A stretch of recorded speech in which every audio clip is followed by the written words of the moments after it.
আরো খুশি হলাম। খুশি হলেন আমি দারুণ খুশি হলাম। সারাদিনে আপনার ক টাকা বিক্রি হয়েছে আজকে বলুন? দিনে আমি 100 টাকা বিক্রি করেছি আজকে। হ্যাঁ হ্যাঁ। আমি আমার টাইম হয়নি বলে আমি আপনাকে টাইম দিতে পারলাম না। তো সবাই ইনাদের মতো মানে যারা ব্যবসায়ী আছে বা যারা এনার উপর ডিপেন্ড করে সংসার চালায়, দেখছো দোকানে কিছুই নেই, অথচ এটার উপর ডিপেন্ড করে দিনে 50-100 টাকা ইনকাম করে। তো এদের পাশে দাঁড়ানোর মতো চেষ্টা করছি আমি। আমাকে তোমরা ফাইন্যান্সিয়াল সাপোর্ট না করলেও তোমরা বেশি বেশি করে ভিডিও শেয়ার করো, এবং এটা যেন আমি আরো হেল্প করতে পারি এনাদেরকে। তো সেভাবে তোমরা বেশি বেশি করে শেয়ার, লাইক এবং কমেন্ট করে সবাইকে ছড়িয়ে দাও, যেন আমি এইসব মানুষদের পাশে দাঁড়াতে পারি। কি বলেন কাকা, এরকম দাঁড়াতে পারলে অবশ্যই কেমন খুব হবে? ভালো, দারুণ উপকার হবে। আমি আপনাদের লোকালে এখানে বাড়ি আমার, হ্যাঁ। তো আমার দোকানটা ওখানে ছিল তাই তো?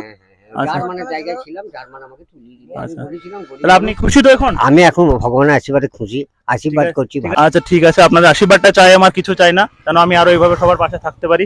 ঠিক আছে, ঠিক আছে কাকা, ভালো থাকবেন। আমি আবার পরে আপনার দোকানটা দেখি সাজিয়ে দেওয়ার আর দেওয়ার চেষ্টা করবো, ঠিক আছে?